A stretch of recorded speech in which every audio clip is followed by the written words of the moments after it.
القاسم المصطفى محمد صلى الله عليه وسلم وآله المنتجبين المعصومين ولعنة الله على أعدائهم أجمعين من الآن إلى يوم الدين آمين رب العالمين. اللهم صل على محمد وآل محمد وعلى آله. اللهم كن لوليك الحجة بن حسان صلواتك عليه وعلى آبائه في هذه الساعة وفي كل ساعة وليا حافظا وطالبا وناصرا وعليا معينا حتى تسكنه أرضك طوعا تمتعه فيها طويلة برحمتك يا أرحم الراحمين. قال أمير المؤمنين مولى الموحدين إمام المتقين علي بن أبي طالب عليه السلام Syafi'u Janahut Talibin. Amirul Mu'minin Imam Ali alaihissalam mengatakan bahwa pemberi syafaat merupakan sayapnya bagi orang-orang yang membutuhkan. Dikatakan bahwa pemberi syafaat merupakan sayap bagi orang yang membutuhkan. Sebagaimana maklum bahwa sayap biasanya dipakai bagi hewan yang mengudara, jadi bagi hewan-hewan yang terbang seperti misalnya burung, kupu-kupu, kemudian misalnya apalagi yang ada sayapnya, burung, kupu-kupu, kunang-kunang, di mana dengan kedua sayapnya baik burung maupun kunang-kunang maupun kupu-kupu itu dia bisa menjangkau dari satu tempat kepada tempat yang lain, dan dengan sayap itu pula dia bisa mencapai tempat yang dia hendak tuju. Jadi siapa yang mau menuju, siapa yang mau mencapai, siapa yang mau menggapai, dalam hal ini yang mau mencapai, yang mau menuju, dan yang mau menggapai adalah si kupu-kupu tadi, atau si kunang-kunang tadi, atau si burung tadi. Lalu dengan apa dia bisa menggapai, dengan apa dia bisa mencapai, dengan apa dia bisa sampai kepada tujuannya? Dengan menggunakan sayapnya. Sehingga bisa dikatakan bahwa tanpa sayap tersebut, maka si kupu-kupu dan si burung ataupun si kunang-kunang tadi tidak akan sampai kepada tujuannya, tidak akan mampu mencapai hal yang dia inginkan. Lalu Amirul Mukminin Imam alaihissalam memisalkan dan menggambarkan serta menganalogikan bahwa pemberi syafaat itu bagaikan sayap. Pemberi syafaat itu bagaikan sayap. Dimana sebagaimana kita contohkan tadi bahwa sayap itu dipakai, sayap itu digunakan untuk mencapai dan menggapai dan mengantarkan kita kepada tujuan yang hendak kita lalui, tujuan yang hendak kita dapatkan. Lalu siapa yang mau mendapatkan, siapa yang mau menggapai, siapa yang mau mencapai tujuan, yakni kita. Setiap insan memiliki tujuan dalam hidupnya. Setiap manusia memiliki tujuan dalam hidupnya. Setiap anak Adam memiliki maksad atau tujuan akhir dalam perjalanan hidupnya. Nah, dalam menggapai tujuan itu, dalam mencapai tujuan itu, dalam meraih capaian hasil akhir itu, kita butuh kepada sayap. Kita butuh kepada sayap sehingga kita bisa terbang dan melompat mencapai tujuan yang hendak kita cari. Nah, sayap ini yakni pemberi syafaat. Sayap ini yakni pemberi syafaat. Artinya, sang pemberi syafaat ini bisa dikatakan sang pemberi syafaat ini dia merupakan perangkat dan dia merupakan alat dan dia merupakan istilahnya wasilah bagi kita, sehingga kita bisa sampai kepada syafaat. Dalam bahasa Arab asli katanya syafa'un itu yakni menggandakan, yakni menggenapkan. Misalnya kita punya dapat nilai, misalnya kalau kita ujian dapat nilai 6,5 misalnya. Di mana syarat kelulusan itu nilainya harusnya 7 ya. Misalnya nilai kelulusan syaratnya 7, lalu kita dapat 6,5. Nah, maka kita butuh 0,5 lagi itu, sehingga kita sampai kepada syarat kelulusan tadi. Nah, 0,5 inilah yang kita harapkan dari si pemberi syafaat. Kita berharap kepada pemberi syafaat untuk menggenapkan nilai kita sehingga sampai ke 7. Atau misalnya kita sudah dapat 7,5, sudah lulus nih, di ambang kelulusan kita sudah lewat, kita dapat 7,5. Tetapi kita berharap untuk sampai ke derajat 8, di mana tentu nilai 7 dan nilai 8 itu berbeda, tingkatannya lebih tinggi. Maka kita berharap si pemberi syafaat menggenapkan nilai kita untuk sampai ke 8, atau begitupun nilai ke 9, atau begitupun ke nilai 10, dan begitu seterusnya.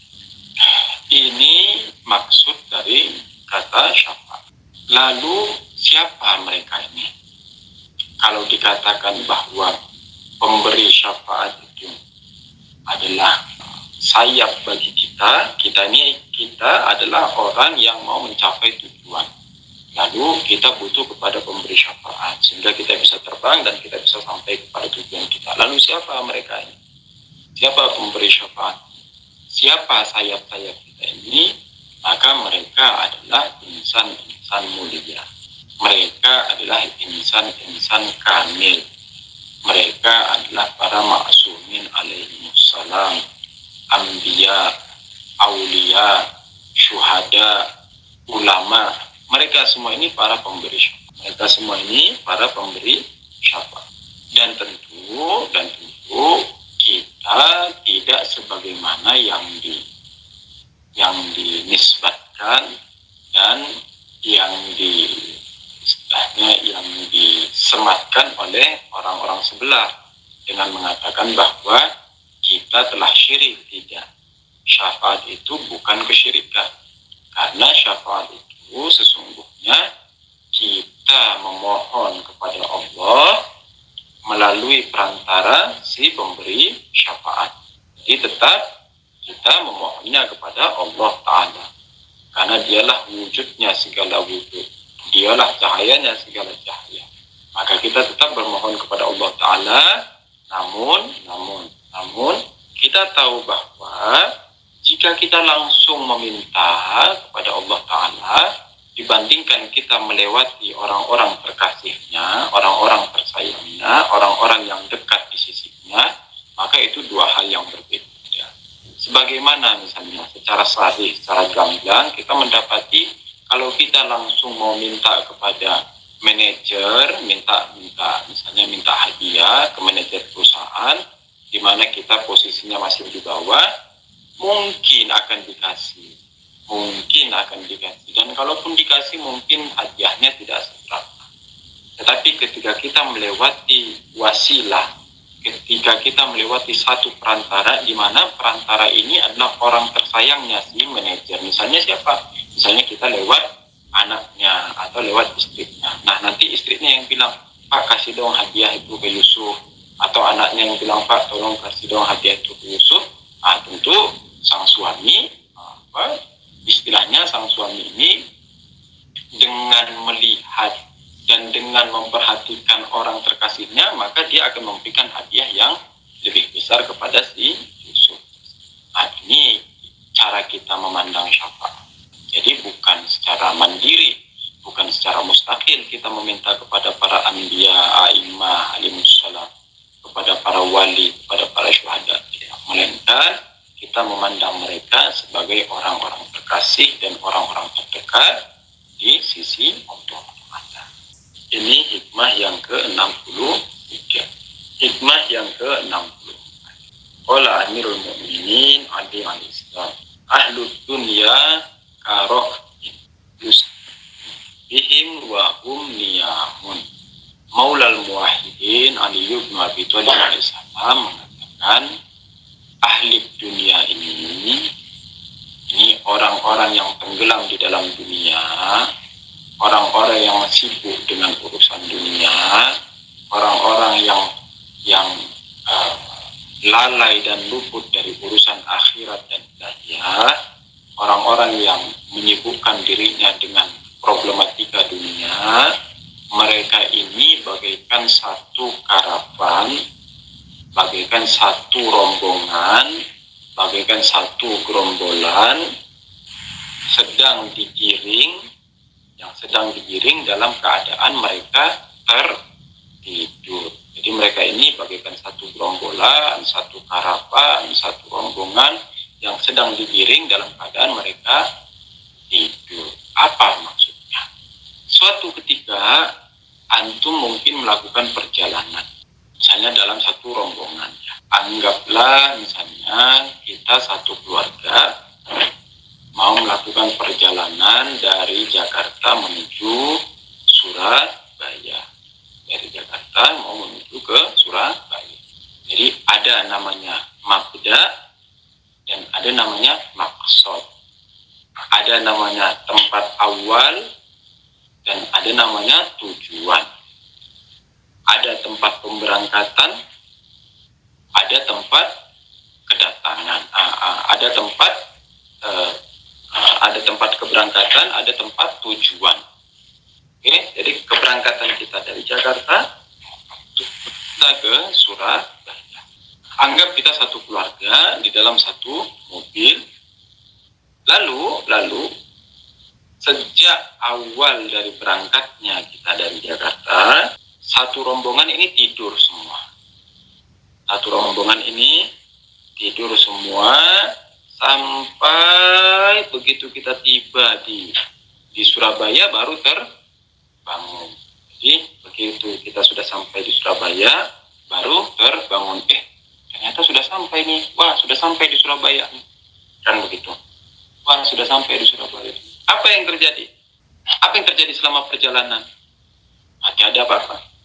Tidak ada satupun hal yang membekas di dalam perjalanan. Kenapa? Karena kita tertidur. Jadi kita tidak tahu lewat dari mana. Kita tidak tahu apa yang kita lewati. Kita tidak tahu apa yang berselisih dengan kita. Kita tidak tahu bagaimana sulitnya perjalanan. Kita tidak tahu bagaimana nikmatnya perjalanan. Kita tidak tahu bagaimana indahnya pematang yang kita lewati. Kita tidak tahu bagaimana indahnya pegunungan yang kita lewati. Kita tidak tahu bagaimana lika-liku perjalanan. Tiba-tiba begitu kita bangun, kita sudah sampai di Surabaya. Perjalanan dunia ini juga demikian. Perjalanan anak Adam di dunia ini juga ketika dia mulai membuka matanya, ada dua pilihan.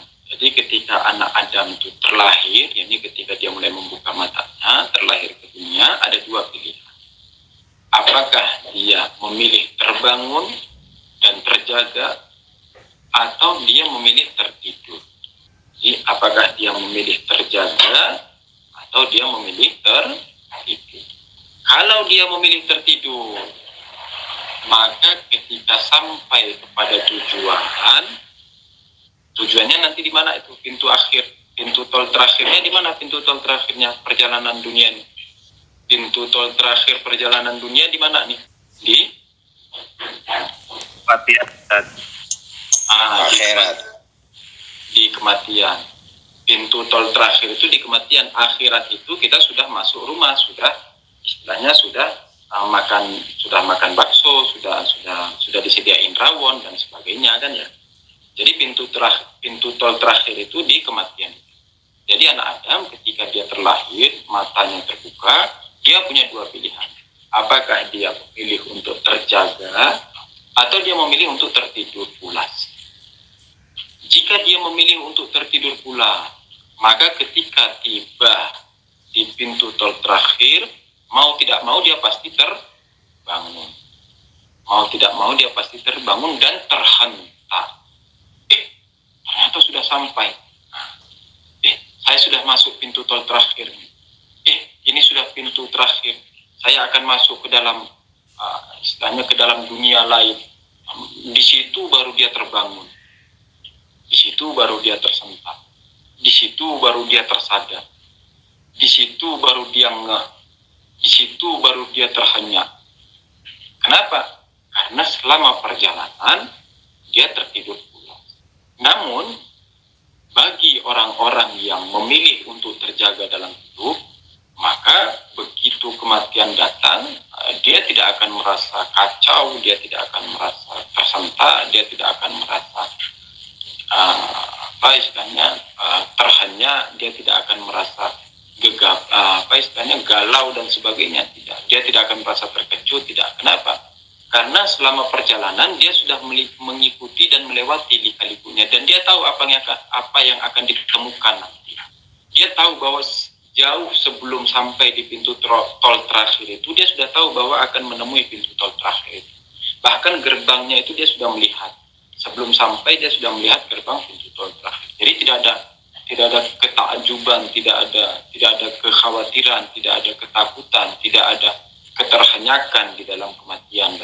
Dikatakan ahlus dunia, ini orang yang menyibukkan dirinya dengan urusan dunia, sibuk dengan problematika dunia, tenggelam dalam urusan dunia, itu bagikan orang yang tertidur selama perjalanan.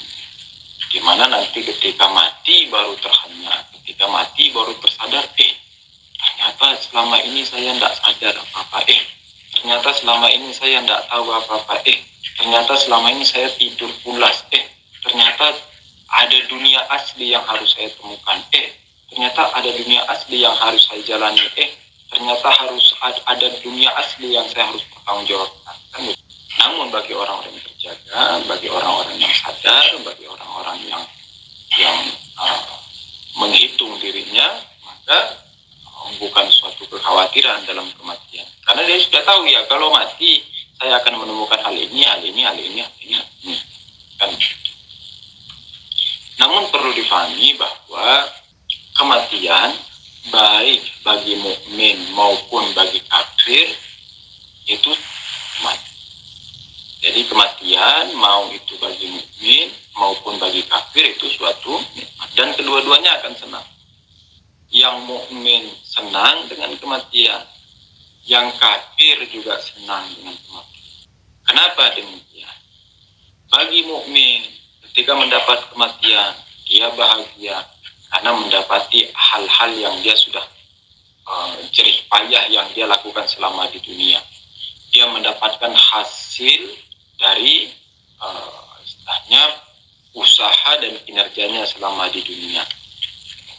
Ketika kematian, dia mendapati nikmat-nikmat yang selama ini tertahan bagi dirinya untuk diserahkan nanti ketika setelah kematian. Ini bagi mukmin. Sedangkan bagi orang kafir, kenapa mereka juga senang? Karena dengan kematian, dia tahu bahwa setidaknya dosanya tidak bertambah lebih banyak. Ini dengan pintu kematian itu, maka dia tidak lebih berbuat maksiat, dia tidak lebih lama tenggelam dalam kemaksiatan, dia tidak lebih lama dalam noda kebejatannya, dia tidak lebih lama dalam kubangan kesalahannya, dan dia lebih cepat meninggalkan dosa-dosa dan kemaksiatan yang ada di dunia. Jadi kematian bagi mukmin maupun bagi kafir itu suatu nikmat, dan kedua-duanya akan bahagia, kedua-duanya akan senang dari sudut pandang yang telah kita sampaikan. Jadi ahlu dunia tadi siapa? Ini orang yang tenggelam di dunia, sibuk dengan urusan dunia, lalai urusan akhirat. Mereka ini bagaikan satu karavan, bagaikan satu rombongan, dikatakan yusaru bihim, yang mereka sedang digiring, tetapi dalam keadaan mereka tertidur. Wahum niyamun, dalam keadaan mereka tertidur. Insyaallah ta'ala, semoga antum semua dan kami juga termasuk orang-orang yang muntabih, yakni orang-orang yang terjaga, orang-orang yang tersadar, orang-orang yang tidak sibuk dan tidak tenggelam di urusan dunia ini. Jadi urusan dunia ini jangan disalahpahami ya. Jangan sampai mengira bahwa karena dia sibuk mencari kerja untuk menafkahi keluarga, lalu dikatakan dia menjadi ahli dunia. Tidak, bukan itu patokannya. Patokan ahli dunia itu, patokan hamba dunia itu, patokan cinta dunia itu bukan karena kita bekerja mencari nafkah, bukan karena kita sibuk ngurusin pekerjaan. Ini bukan patokan dalam hamba dunia, dalam ahli dunia. Patokan ahli dunia dan hamba dunia ketika urusan-urusan di dunia ini tidak kita kembalikan kepada ilahi. Ini patokannya.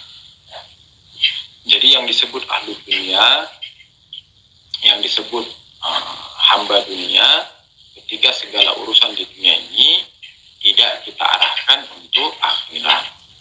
Jadi misalnya saya mau sekolah untuk apa? Biar bisa jadi manajer. Biar apa? Biar dibilang orang hebat. Nah, ini sudah lain nih. Atau saya mau jadi tentara. Saya mau jadi polisi. Biar apa? Biar gagah-gagahan. Biar dipandang orang. Biar dihormati orang. Biar fulan. Ini sudah ujub namanya. Ini bukan urusan akhirat. Ini bukan urusan ilahiyah. Atau misalnya saya mau bisnis, saya mau jalanin usaha, biar apa? Ya biar saya bisa kaya raya, biar saya bisa menikmati dunia ini, biar saya bisa keliling dunia. Wah, ini sudah bukan urusan akhir. Tapi kalau misalnya saya mau bekerja keras, untuk apa? Untuk menafkahi anak istri saya. Karena itu kewajiban saya sebagai kepala keluarga. Ini bukanlah ahli dunia, bukan, melainkan ini adalah termasuk wali-wali Tuhan. Jadi orang-orang yang seperti ini termasuk wali-wali Tuhan. Jadi harap berhati-hati dalam menentukan apakah kita lagi sibuk dalam urusan dunia atau kita sedang dalam perjalanan akhirat. Bedanya tipis, pekerjaannya sama-sama bekerja, tetapi niatnya berbeda. Yang satu niatnya untuk kesenangan pribadi, yang satu niatnya untuk khidmat di jalan ilahi. Hikmah yang ke-65. Qala Amirul Mu'minin Ali bin Abi Thalib alaihissalam, faqdul ahibbati ghurbatun. Amirul Mu'minin Imam Ali alaihissalam mengatakan kehilangan kekasih, kehilangan orang tersayang, kehilangan sahabat yang dicintai itu adalah keterasingan. Kenapa demikian? Karena orang akan merasa tenang, orang akan merasa nyaman, orang akan merasa hidup, orang akan merasa tentram ketika dia berada di samping atau di sekitar orang-orang yang dia sayang. Sebagaimana misalnya ketika suami pulang sampai ke rumah capek dari pekerjaan, sampai ke rumah melihat istri, berbincang dengan istri, bersama dengan istri. Adanya istri di samping, adanya anak di samping, itu membuat dia tenang, membuat dia tentram. Sekalipun mereka sedang di luar kota, sekalipun mereka sedang di tempat pengasingan, tetapi ketika dia bersama dengan orang-orang terkasihnya, suami beserta istri dan anaknya, dia akan merasa bahagia, dia akan merasa nyaman. Kenapa? Karena ada orang yang dia sayangi, ada orang yang dia kasihi. Namun sekalipun dia ada di tempatnya sendiri, yakni sekalipun dia di kampung halaman sendiri, tetapi ketika dia tidak bersama orang-orang terkasih, maka dia akan merasa seperti terasing di dunia. Contoh sederhananya dalam suatu kisah, dalam kisah Laila Majnun, dikatakan si Majnun ini si lelaki yang bernama Kais ini satu kali bertemu dengan seorang wanita yang bernama Laila. Lalu dia sakit parah, dan dia ada di kota tersebut, di tanah kelahirannya.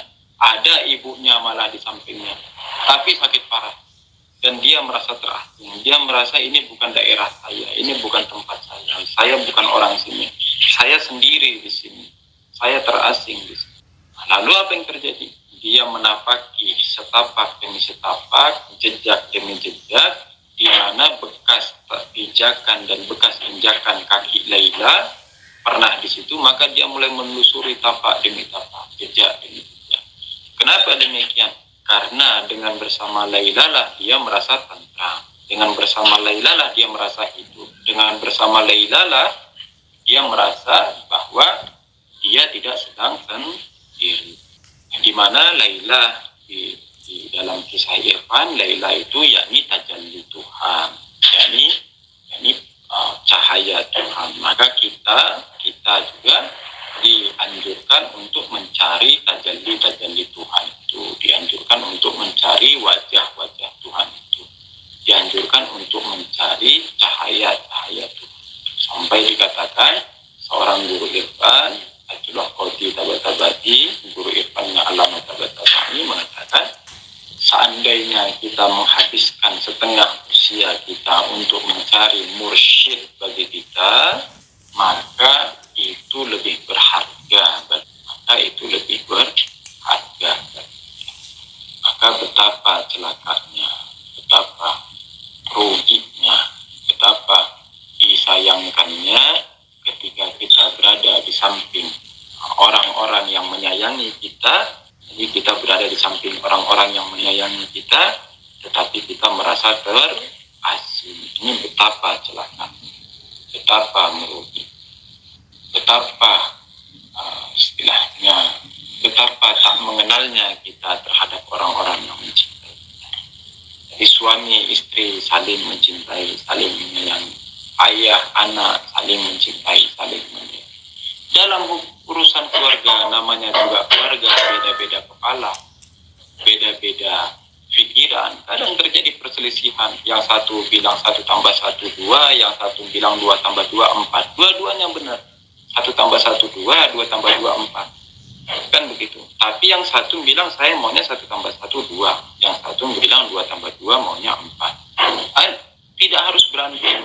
Terjadi perselisihan itu biasa, tapi tidak harus mengatakan ya sudah kamu pilih jalanmu sendiri, saya pilih jalan saya sendiri. Tidak, bukan demikian yang dianjurkan dalam Islam.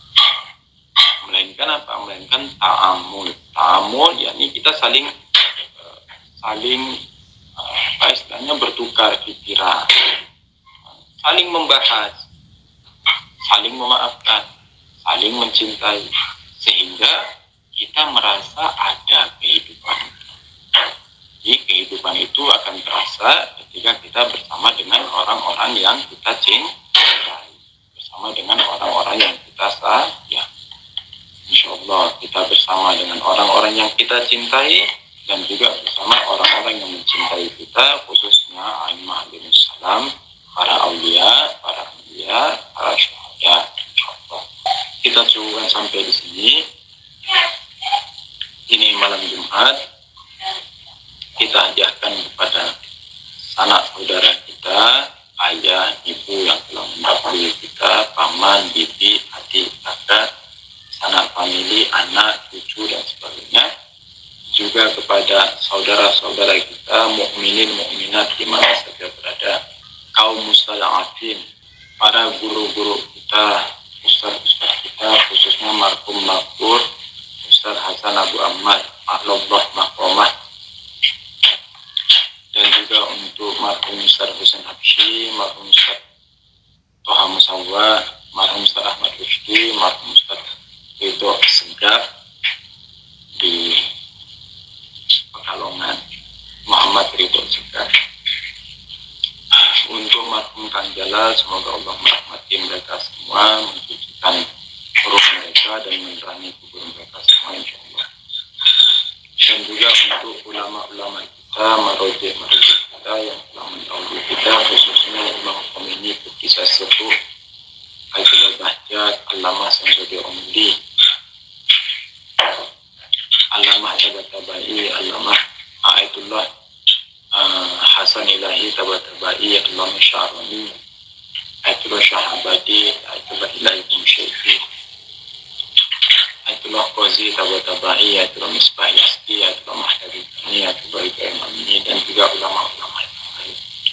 Dan juga khususnya untuk ulama yang masih hidup, semoga Allah memanjangkan usia mereka, menjaga mereka, khususnya Rahbar Mu'azzam Hafizahullah Ayatullah Jawadi Damat Barakat.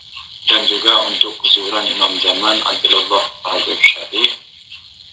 Al-Fatihah ma'as